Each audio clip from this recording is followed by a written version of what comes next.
हर खबर पर होगी आपकी पकड़। डाउनलोड कीजिए एबीपी लाइव ऐप। और अब देखिए लॉकडाउन में एबीपी न्यूज की एक और खास सीरीज, वर्क जोन।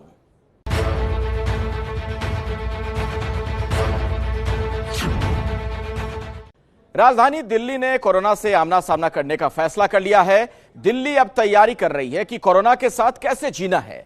दिल्ली की जनता ने फैसला कर लिया है कि वो दिल्ली को रेड जोन से अब वर्क जोन में तब्दील कर देंगे, लेकिन पूरी सावधानी के साथ। फिलहाल दिल्ली में कोरोना के आंकड़ों पर नजर डालें तो 16 मई दोपहर तक दिल्ली में कोरोना के 9,333 मरीज हैं और 129 की मौत हो चुकी है। अब लॉकडाउन 4 से पहले कैसे दिल्ली खुद को तैयार कर रही है नई तरह की जिंदगी के लिए, ताकि अर्थव्यवस्था की गाड़ी भी चलती रहे। आप देखिए वर्क जोन दिल्ली से हमारी संवाददाता अंजलि सिंह की रिपोर्ट। पूरी दिल्ली रेड जोन में है, लेकिन अब रेड जोन की पाबंदियों के साथ सावधानी बरतते हुए अर्थव्यवस्था को मजबूत करना भी जरूरी है। यानी कोरोना से भी लड़ना है और काम भी करना है। कंटेनमेंट जोन की सख्ती के साथ अब दिल्ली के रेड जोन बदल रहे हैं वर्क जोन में। कैसा होगा दिल्ली का लॉकडाउन 4? देखिए मेरे साथ एबीपी न्यूज की इस खास पेशकश रेड जोन में। लॉकडाउन की बंदिशों को धीरे धीरे कम करके जिंदगी को वापस पटरी पर लाना है। कोरोना के साथ जीने की आदत भी डालनी है और सावधानी बरतते हुए अर्थव्यवस्था को एक बार फिर से खड़ा करना है। इसीलिए दिल्ली में इजाजत दी गई है उद्योगों को कि वहां पर काम शुरू किया जा सके। ऐसे में तमाम सावधानियों के साथ दिल्ली के करीब 28 औद्योगिक क्षेत्र में काम तो शुरू किया गया है, लेकिन धीरे धीरे ये काम अब पटरी पर आ रहा है। सरकार का मत है कि हमें दोनों चीज़ों में बैलेंस करने की आवश्यकता है। हमें वायरस के इन्फेक्शन को रोकना इज इम्पोर्टेंट, कि लॉकडाउन सिर्फ लॉकडाउन से नहीं, उसके साथ साथ हमें इकोनॉमिक एक्टिविटी को भी स्टार्ट करना पड़ेगा। और अगर मास्क लगाना, जो कि आज से 2 महीने पहले लगता था कि मास्क लगाने से कोई इतना फायदा होने वाला नहीं है, एक्सपर्ट्स का कहना भी यही था।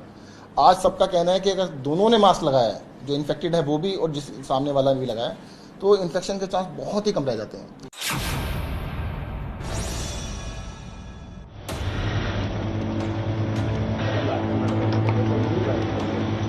पूरी दिल्ली रेड जोन में है, लेकिन रेड जोन को अब धीरे धीरे वर्क जोन में तब्दील करना पड़ेगा, क्योंकि अर्थव्यवस्था को पटरी पर लाना है। और यही वजह है कि अब पहली लॉकडाउन में रियायत मिलने के बाद धीरे धीरे फैक्ट्रियों में काम शुरू हुआ है। दिल्ली में करीब 28 औद्योगिक क्षेत्र हैं जिनको इजाजत मिली है कि वो अपने यहाँ पर काम शुरू कर सकते हैं। इनिशियली जब ये पीपी किट की शुरुआत हुई थी तो उस समय जो अप्रूव्ड सप्लायर थे वो करीब 100 के करीब थे, लेकिन आज वही संख्या बढ़ के 1000 के करीब हो गई है। अगर अलग अलग एजेंसियों की मैं बात करूं कि जिन्होंने अप्रूवल दिया है अलग अलग फैब्रिक मैन्युफैक्चरर को और पीपी किट मैन्युफैक्चरर को, तो इसमें कोई दोहराई नहीं है कि अगर हम शुरुआत से आज की डेट में कंपेयर करें तो करीब 10 से 20 गुना इसकी उत्पादन में वृद्धि हो गई है। ऐसी छोटी छोटी स्मॉल स्केल लेवल पर जो फैक्ट्रियां हैं वहां पर भी काम शुरू किया गया है। एक जूते की फैक्ट्री ये है जो दिल्ली के उद्योग नगर के औद्योगिक क्षेत्र में मौजूद है, और गैर जरूरी सामान की फैक्ट्रियों को भी अब ये छूट दी गई है कि वो अपना प्रोडक्शन शुरू कर सकते हैं।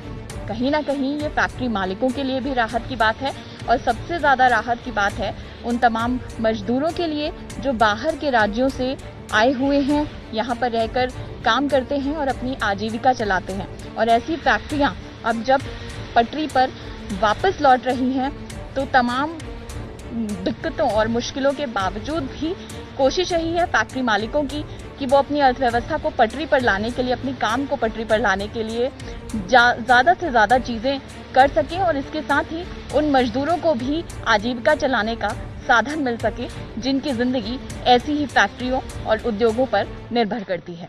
ये 2 महीने के मोस्टली हो गए। हमने सारी लेबर से कांटेक्ट किया, इसमें 15-20% लेबर हमारे को कांटेक्ट में आई। हमने सबको बुला के अभी दोबारा काम चालू कर दिया है, पटरी पे लाने की कोशिश करेंगे। 2 महीने बाद काम शुरू हुआ है, उससे हमें राहत मिली है, बहुत राहत मिली है। पहले 2 महीने तो दिक्कत ही थी, जब दिक्कत तो होगी, जब काम धंधा नहीं चलेगा तो दिक्कत तो होगी। कोरोना ने अर्थव्यवस्था की रफ्तार को भले ही थामा हो, लेकिन अर्थव्यवस्था को आगे बढ़ाने के रास्ते भी हमने उसी में से ही ढूंढ निकाले। प्रधानमंत्री नरेंद्र मोदी ने भी इस बात का जिक्र किया कि पीपीई किट उत्पादन क्षमता खुद भारत में काफी ज्यादा है और 2 लाख पीपीई किट तैयार किए जा रहे हैं रोजाना। और आपको बताएं, ये जिस फैब्रिक से बनता है, नॉन वुमेन फैब्रिक, जिसका इस्तेमाल किया जाता है पीपीई किट बनाने में, कई सालों से ये मौजूद है। लेकिन अब जिस तरह से मांग बढ़ी है पीपीई किट की, फ्रंटलाइन वॉरियर्स को इसकी जरूरत है, तो अब जो व्यापारी हैं, जो तमाम उद्योग कर्मी हैं, उनका कहना है कि दरअसल इसकी मात्रा भी सरप्लस है उनके पास। यानी अगर भारत चाहे तो अपनी जरूरत की पीपीई किट तैयार करने के बाद इन तमाम चीजों को एक्सपोर्ट भी कर सकता है। यानी कोरोना से हम थक तो सकते हैं, लेकिन रुक नहीं सकते। इनिशियली जब ये पीपीई किट की शुरुआत हुई थी, तो उस समय जो अप्रूव्ड सप्लायर थे वो करीब 100 के करीब थे, लेकिन आज वही संख्या बढ़ के 1000 के करीब हो गई है। अगर अलग अलग एजेंसियों की मैं बात करूं कि जिन्होंने अप्रूवल दिया है अलग अलग फैब्रिक मैन्युफैक्चरर को और पीपीई किट मैन्युफैक्चरर को, तो इसमें कोई दो राय नहीं है कि अगर हम शुरुआत से आज की डेट में कंपेयर करें तो करीब 10 से 20 गुना इसकी उत्पादन में वृद्धि हो गई है।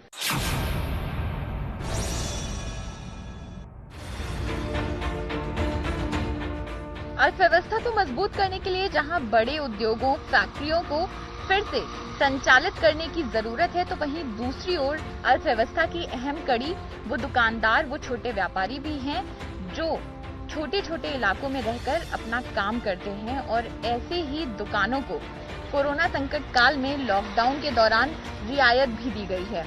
रेजिडेंशियल कॉम्प्लेक्स में इस तरह की दुकानें या शोरूम, जो कि स्टैंड अलोन शॉप या नेबरहुड शॉप के नाम से जाने जाते हैं, उनको खोलने की इजाजत दी गई है और अब यहाँ पर काम भी शुरू किया गया है, लेकिन सावधानी के साथ।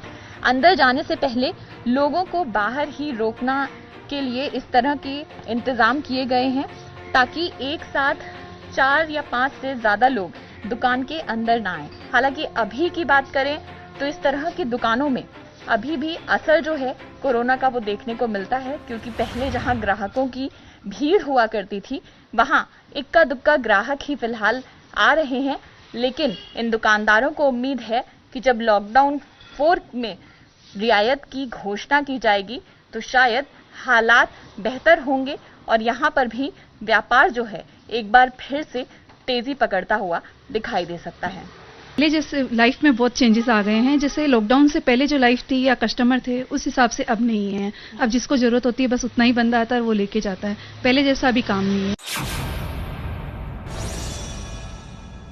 कोरोना अब लंबे समय तक रहने वाला है, इसलिए अब इसके साथ काम करने की आदत भी डालनी है। प्राइवेट दफ्तरों को भी खुलने की छूट दी गई है, लेकिन कुछ शर्तों के साथ। यानी सिर्फ 33% स्टाफ ही प्राइवेट ऑफिसेज में काम कर सकता है। एक सीए फर्म है ये, जहां पर 33% से भी कम स्टाफ को फिलहाल बुलाया जा रहा है और सावधानी बरतनी बेहद जरूरी है। तो उसको देखते हुए सोशल डिस्टेंसिंग को सबसे ज्यादा प्राथमिकता दी गई है, जिसको मेंटेन किया जा रहा है। इसके साथ ही लोगों के डेस्क पर हैंड सैनिटाइजर को रखा गया है, जिससे कि समय समय पर लोग हैंड सैनिटाइज करते रहें।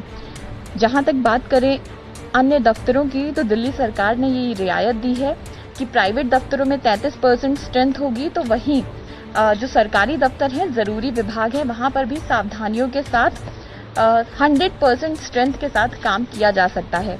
लेकिन चूंकि अब काम को ज्यादा दिन तक नहीं रोका जा सकता, इस काम को आगे बढ़ाना है और अब उम्मीद ये भी की जा रही है कि जब लॉकडाउन 4 आएगा तो शायद स्ट्रेंथ जो है वो और बढ़ा दी जाए।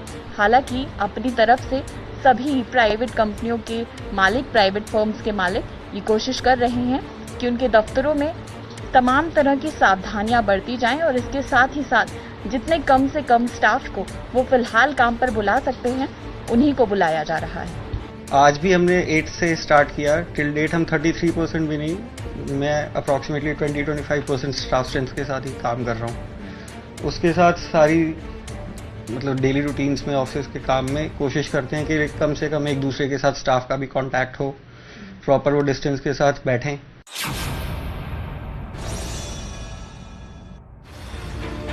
लॉकडाउन के चौथे चरण की रूपरेखा के लिए दिल्ली सरकार ने दिल्ली की जनता से सुझाव मांगे थे। करीब 5 लाख से ज्यादा सुझाव दिल्ली सरकार को मिले। इसीलिए मैंने परसों जनता से सुझाव मांगे। 24 घंटे का टाइम था, कल शाम को 5 बजे तक का टाइम था, क्योंकि हमें भी टाइम चाहिए था पढ़ने के लिए।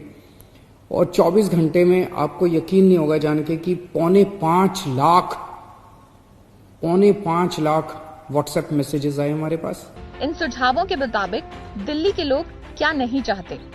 एजुकेशनल इंस्टीट्यूशन नहीं खुलने चाहिए, होटल नहीं खुलने चाहिए, सैलून और स्पा भी नहीं खुलने चाहिए, बच्चे, बुजुर्गों और मरीजों को घर से बाहर नहीं निकलना चाहिए, कंटेनमेंट जोन में कोई भी एक्टिविटी नहीं होनी चाहिए। दिल्ली के लोग क्या चाहते हैं? पार्क में जाने की इजाजत होनी चाहिए, मेट्रो और बस सर्विस को सीमित तरीके से शुरू करना चाहिए, रेस्टोरेंट खुले होने चाहिए लेकिन सिर्फ होम डिलीवरी के लिए, मास्क ना पहनने वालों पर कड़ी कार्रवाई हो, पब्लिक ट्रांसपोर्ट खुलने चाहिए लेकिन सोशल डिस्टेंसिंग के साथ, बाजार खुलने चाहिए, हालांकि वहां पर ऑड इवन नियम लागू किया जा सकता है। 1/3 शोरूम खुलने के साथ शॉपिंग मॉल्स को भी खुलने की इजाजत देनी चाहिए। साथ ही शाम 7 बजे से सुबह 7 बजे तक घरों से नहीं निकलने के नियम में छूट भी मिलनी चाहिए। लॉकडाउन 4 के दौरान दिल्ली के परिवहन संचालन में रियायत की उम्मीद की जा रही है। दिल्ली की लाइफलाइन कही जाने वाली दिल्ली मेट्रो और डीटीसी बसों को लेकर दिल्ली सरकार और इससे जुड़े विभागों ने एक खाका भी तैयार किया है, ताकि सोशल डिस्टेंसिंग और बाकी सावधानियों का पूरा ख्याल रखा जा सके। सामान्य जनजीवन की बहाली में मुश्किलें और चुनौतियां काफी हैं, लेकिन दिलवालों की दिल्ली ने इन सभी चुनौतियों का सामना करने की ठान ली है। कैमरा पर्सन आशीष सक्सेना के साथ अंजलि सिंह, एबीपी न्यूज, दिल्ली।